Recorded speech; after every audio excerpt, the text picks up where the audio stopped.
जैसे मुसलमान के लिए ये बहुत शर्मिंदगी की बात है कि आज सुबह सुबह मोहम्मद बिन सलमान ने एक नोटिस इशू किया है और प्रेस कॉन्फ्रेंस करके कहा है कि पाकिस्तान के मुसलमानों के साथ साथ भारत के मुसलमानों का भी वो वीज़ा बैन कर रहे हैं, क्योंकि पाकिस्तान और भारत के मुसलमानों की वजह से हज में सिक्योरिटी में प्रॉब्लम आता है। पूजा होती है, दुर्गा माँ की पूजा होती है, काली माँ की पूजा होती है, सरस्वती माँ की पूजा होती है, बस यूँ समझ ले आकाश और ज़मीन सब देवियों के चरणों पर रख दिया गया है।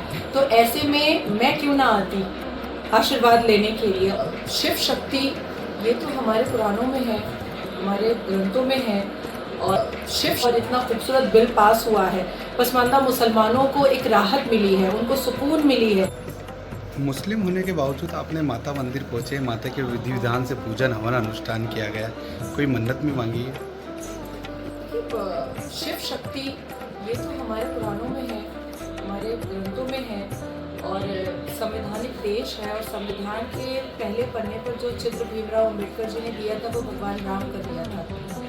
तो जो देश है शिव शक्ति के नाम से जाना जाता है, जिस देश में माता लक्ष्मी की पूजा होती है, दुर्गा माँ की पूजा होती है, काली माँ की पूजा होती है, सरस्वती माँ की पूजा होती है, बस यूँ समझ ले आकाश और ज़मीन सब देवियों के चरणों पर रख दिया गया है।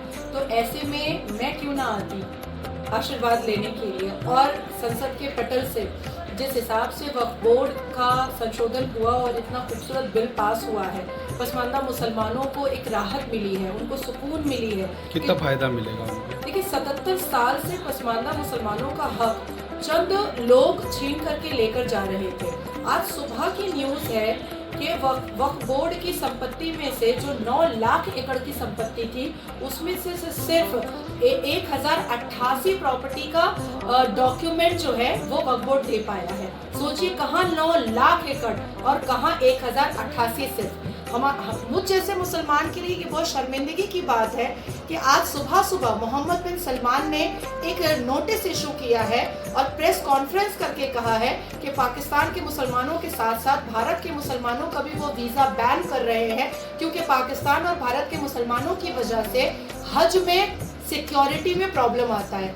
तो कहीं हम पाकिस्तान पे कभी हंसा करते थे, आज मुसलमान होने पर शर्मिंदगी महसूस हो रही है कि मोहम्मद बिन सलमान को हमारे लौंडे और लफंदर मुसलमान, आवारा, लुच्चे, लफंगे, बेहूदे मुसलमानों की वजह से आज हमारा वीज़ा बैन हो चुका है। हम हज पे नहीं जा सकते पाकिस्तानियों की तरह। मुझे लगता है कि जिस हिसाब से आगा खानी मुसलमान, बोरी मुसलमान, अहमदिया मुसलमान, बरेलवी मुसलमान, वहाबी मुसलमानों का हक छीन करके असदुद्दीन अवैसी जैसे टोपीबाज नेता अपने पॉकेट में रख रहे थे वक्फ बोर्ड की प्रॉपर्टी और अकेले मलाई चाट रहे थे, अब जो है हिजाब खुल गया है और 22 करोड़ के मुसलमानों में से जो लगभग सिर्फ 1 लाख मुसलमान वक्फ बोर्ड की सुविधाएं प्राप्त कर रहे थे, अब 22 करोड़ को पूरी सुविधा प्राप्त होगी। साथ ही साथ मैंने संकल्प लिया है यहाँ पर कि जैसे ही All India Muslim Personal Law Board का खात्मा होगा, मैं दोबारा फिर आऊंगी, यज्ञ करूंगी और उस वक्त मैं बड़ी यज्ञ करूंगी। साथ साथ एक और मन्नत मांगी है मैंने कि जिस तरीके से CAA पर बहुत सारे हिंदू नागरिक को जो विदेश में अत्याचारित हो रहे थे उनको यहाँ की नागरिकता मिली, वो सुकून से रह पा रहे हैं, उसी तरीके से 22 करोड़ के मुसलमानों में से कितने मुसलमान घुसपैठियां हैं, तुरंत उनका कॉलर पकड़ करके खींच करके देश से बाहर निकाला जाए। क्योंकि जिस तरीके से चिट्ठे मिट्ठे खुले हैं कि कहीं 9 लाख की एकड़ में से सिर्फ 1088 प्रॉपर्टी का डॉक्यूमेंट दिखाया गया है, कहीं ऐसा ना हो कि 22 करोड़ के मुसलमानों में सिर्फ 2 करोड़ मुसलमान ही भारत का हो और बाकी सब घुसपैठिया हो।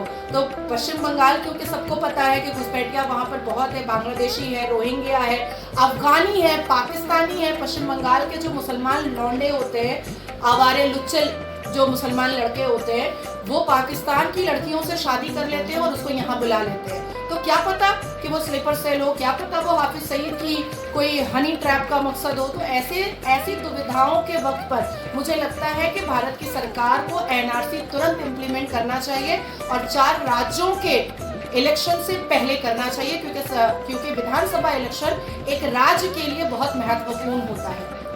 ममता और बंगाल राजनीति पर वक्फ कानून का कितना असर आप देखते हैं? जी, ममता और बंगाल राजनीति पर इसका वक्फ कानून का कितना असर आप देख रहे हैं? नहीं, असर तो दिखा ना। पिकनिक गार्डन में पाक सर्कस मैदान में सोचिए आपके